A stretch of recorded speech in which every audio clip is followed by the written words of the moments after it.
The catfighting continues. The United Arab Emirates said on Monday Qatari Air Force planes had intercepted 2 civilian aircraft en route to Bahrain.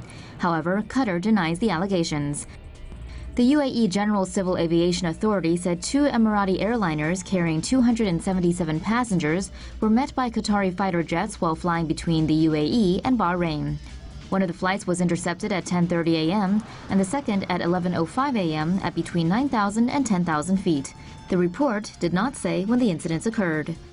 The UAE, along with Saudi Arabia, Bahrain and Egypt, imposed travel, diplomatic and trade restrictions on Qatar in June of 2017, accusing it of funding terrorism, a claim Qatar denies. Qatar's foreign ministry claims that UAE fighter jets violated its airspace on December 21st and January 3rd.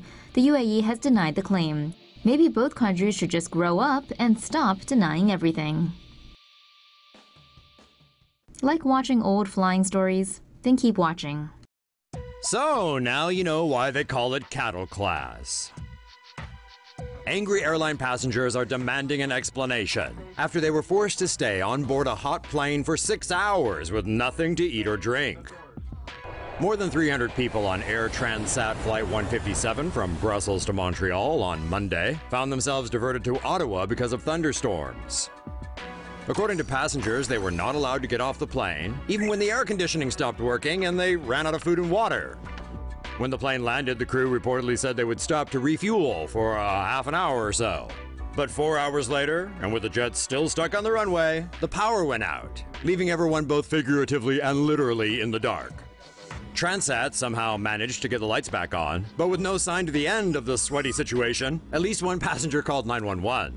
Police, paramedics, and the airport's emergency response team arrived and distributed water, but the airline wasn't happy they were called. Person who called 911 from this aircraft with the last 4 digits 0403, please present yourself to the very forward of the aircraft. Thank you for your cooperation. 6 hours after it landed in Ottawa, the plane eventually took off. According to the airport, 20 flights were diverted to Ottawa because of the bad weather, but it was only TRANSAT flights that had such big issues. The airport said staff were on standby with food and water for any plane that requested them, but TRANSAT never did. And when the airport tried to contact TRANSAT to deplane, the airline didn't respond. Montreal-based TRANSAT claimed in a statement that the airport was so packed it couldn't get loading bridges to the plane to get passengers off or refill its empty water tank. Canadian federal authorities have now ordered TRANSAT to explain just why they wouldn't let the passengers get off the plane. Airbus plane engine falls apart over the Atlantic. An Air France flight en route from Paris to Los Angeles was forced to make a slight detour when one of its engines disintegrated over the Atlantic on Saturday. The Airbus A380 was just east of Greenland carrying 496 passengers and 24 crew members when one of its engines experienced a serious failure. According to passengers, there was a loud boom and then a lot of shaking. Luckily, the fast-acting pilots quickly shut the engine down and were able to stabilize the plane in under 30 seconds. The plane flew for about an hour on 3 engines before arriving at Goose Bay Airport in eastern Canada. 2 777s were eventually sent from Montreal to pick up the passengers and take them the rest of the way to LA. The cause of the engine failure is still unknown and currently being investigated. Bird in cockpit forces Delta flight to turn around. A Hotlanta-bound Delta flight was forced to hang a U-ey after the crew found a bird flying around the cockpit. Before the flight, the pilot happened to see a sparrow board the plane, causing the flight to be delayed as crew and maintenance workers searched for the little feathered fellow. After a delay and an unsuccessful search attempt, the pilot decided to take off. Wouldn't you know it, shortly after the aircraft took off, the sparrow reappeared again in the cockpit, so the pilot decided to turn the plane back around. After getting back to Detroit Metro Airport, crews were finally able to grab the little guy and get him off the plane. In the end, after a considerable delay, the flight eventually made its way down to Atlanta.